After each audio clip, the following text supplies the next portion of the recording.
Rorschach is a psychotic nutbag who fights crime. Kind of describes your guy too, doesn't it? Sort of gonna say. Yeah. A comedian is, you know, the Captain America gone wrong. Mm-hmm. You know, he's the dark side of Captain America, really, I guess. You know, I don't know what else to say beyond that. He's a nutball. Mm.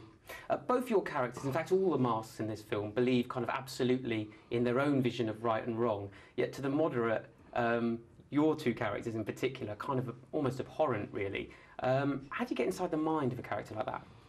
And it takes a while. I just know I was gazing into the abyss for months upon end. You know, it's kind of like, you know, focusing on this guy's childhood, and so much of that information's, you know, in the book. And, you know, here's a guy with just this incredibly, you know, victimized, neglected childhood. You know, mother's a prostitute, going from man to man. She would beat him. She was an alcoholic, and I think he kind of lost his own sense of purpose, his own self-identity.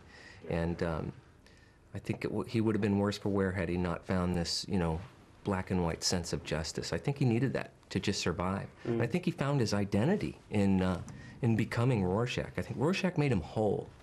Rorschach calls his mask his face in the film. The markings on his face are constantly evolving and moving. Can you explain that?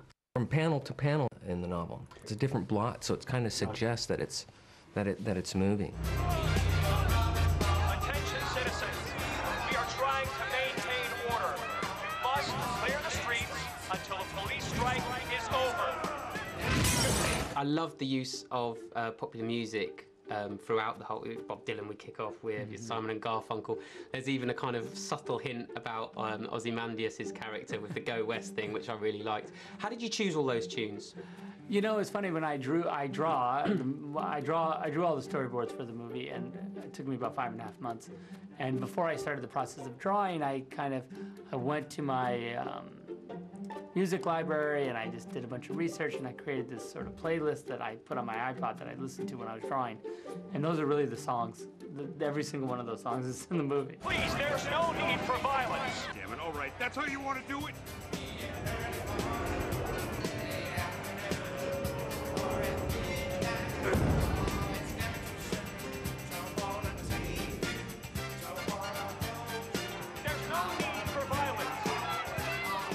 Jeffrey, your character's sort of slightly to the right of Genghis Khan.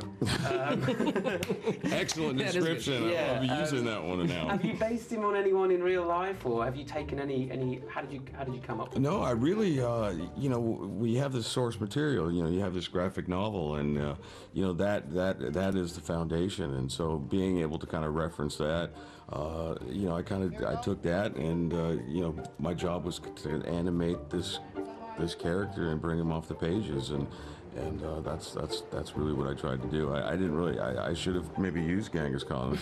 I could have done a little research there, I guess. But no, I just kind of brought him to life. You know, it was there. It's just a matter of kind of animating what I saw.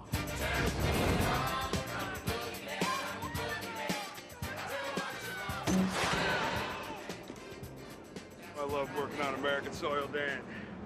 Ain't had this much fun since Woodward and Bernstein. All the Watchmen are kind of flawed. The comedian's this kind of megalomaniac fascist. Rorschach is a sociopath.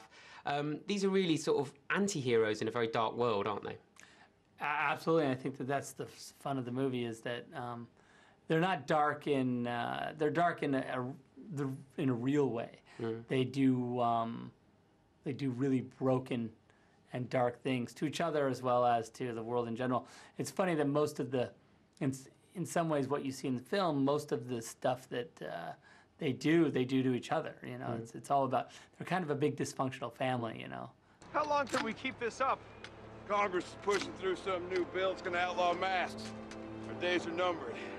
Till then, it's like you always say, we're society's only protection. From what? Are you kidding me? From themselves.